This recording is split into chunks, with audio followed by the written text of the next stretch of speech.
I want to start with where we stand in terms of the electoral fight for this Conservative Party, and particularly the news out of the weekend that potentially 4 senior members of the Conservative Party have been allegedly linked to putting bets on the timing of the election. Is it fair to say that that is the nail in the coffin of any Conservative Party hopes of avoiding a landslide Labour victory on July the 4th?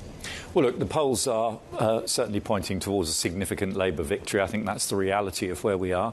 My own view is that for many of the electorate, the die was cast back in 2021, 2022, the shenanigans in Downing Street during Boris Johnson's reign, the short-lived Liz Truss government. I think many people made a decision then that they wanted to change, and it's been Rishi Sunak and Jeremy Hunt's misfortune that despite having done a perfectly decent job in office, it hasn't shaken people from that view. So I think the issue now is about, if we do get, as the polls suggest, a Labour government, making sure that we've got a credible opposition to hold that government to account. Because I'm afraid I don't buy much of the stuff I'm hearing from the Labour frontbench team.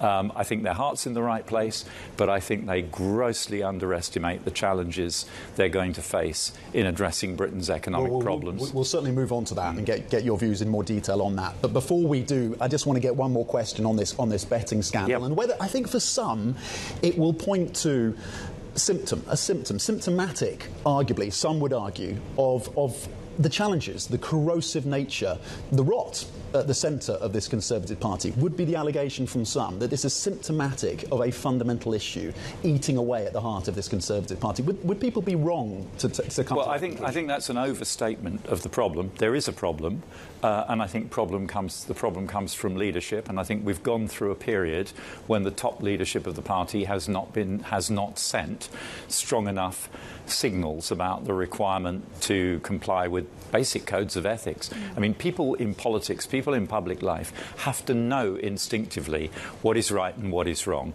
And knowing that you can't place a bet on an election, the date of which you're partly privy to setting, is sort of ABC 1, 2, 3. Everybody should know and understand that. But we've been through a period a couple of years ago when there was a very corrosive mood around ethics and rules in politics, and a sense that no rules applied. And I think that's deeply damaging, and the sooner we can sweep that ethic away and get people focused back on what I would call a traditional approach, a public service approach to holding public office, the better. So would you draw the same parallel that Michael Gove has drawn between Partygate and, as it's now being known, Gamblegate? Yes, I think that's right. I think that's when the rot set in. And would you say that actually your party could do with a bit of time in opposition to regroup? Well, look, in a democratic society, it's right that parties alternate. To be very honest with you, I don't think that's the debate we're having here right now. The debate we're having now, looking at the polls, is whether it's healthy for the country for the Tory party to be reduced to a rump. And it isn't. It isn't good for Keir Starmer and the Labour Party. It isn't good for the country. It's certainly not good for the Conservative Party and the future of our economy.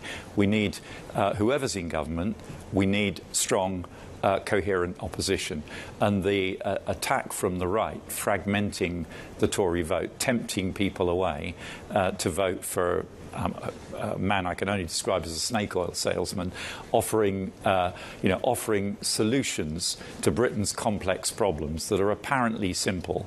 That's the paradox of populism, offering these very simple apparent solutions that will not deliver and that only may, in the end, make people more and more angry that their problems are not being addressed. And to be clear, you're talking about Nigel Farage. I am. The head of the Reform Party, who is that threat on the right for this Conservative Party. One complex issue that this country and others face is what is happening on the ground in Ukraine. So we draw on your experience as Defence Minister, and he's come out, Nigel Farage, with what many would say are pretty controversial comments about who was at fault in terms of Russia's invasion of Ukraine. I wonder if a significant gain for the Reform Party at this election would be a victory for Vladimir Putin.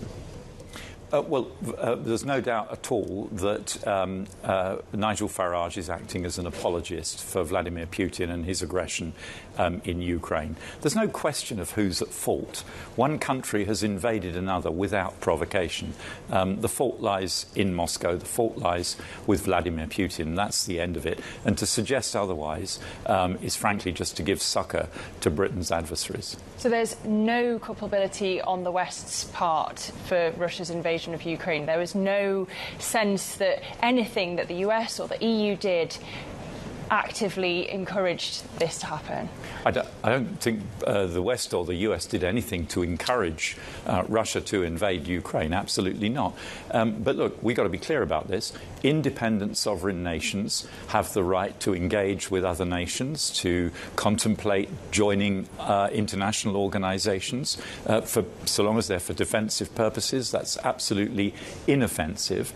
And it's quite wrong and dangerous to suggest that, for example, Ukraine negotiating with the EU to join the EU could be regarded as a justification for a military invasion and the slaughter of hundreds of thousands of people. It's absurd, it's preposterous, it's grotesque, frankly. And just to come back to the threat from Nigel Farage to the Conservative Party, do you see a world in which potentially he could take over a merged Conservatives and Reform new party post-election? Well, I don't think so, because I agree it's a threat we need to consider. What Nigel Farage is doing is splitting the anti-Labour vote in a way that the only outcome from which would be, frankly, a less effective opposition to Labour. And as I said earlier on, while I'm prepared to concede that the Labour Party has said some things which are welcome, like it's said that it understands that economic growth is the only solution to Britain's problems, it also does not have a magic bullet or even a master plan for delivering that economic growth. And when it fails to deliver, my fear is that it will be dragged to the left by the forces within the Labour movement. And at that point, the quality of the opposition, the unity of the opposition is going to be crucial to avoid the country being pulled off course and negative messages being sent to entrepreneurs, investors through excessive taxation, excessive borrowing, excessive government interference, excessive regulation, all the things that we know the left tendency within the Labour Party. I'm not talking about the leadership, but the left tendency within the Labour Party would love to see. Has this been a Conservative Party, the one that we're seeing right now, of high taxes? I mean, historically, we draw back to the Second World War in terms of where we are, in terms of the overall tax burden. Where would you like the tax cuts to land? And how much faith do you have in the Labour Party in terms of their commitments on tax? Well, I'll be perfectly honest with you. I would like an honest debate about this with the public.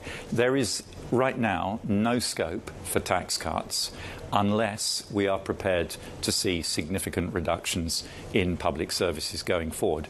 Because of our demographic profile, with the population getting older, more people outside the workforce, fewer inside the workforce to support them, that's not a problem that's going to go away anytime soon. This is a structural challenge facing the country. If we can achieve very high levels of growth, very high levels of productivity growth, then there's a chance we can work our way through that. But there will be some difficult decisions to be made. And anyone who tells you that you can have tax cuts and improve public services is not being straight with you.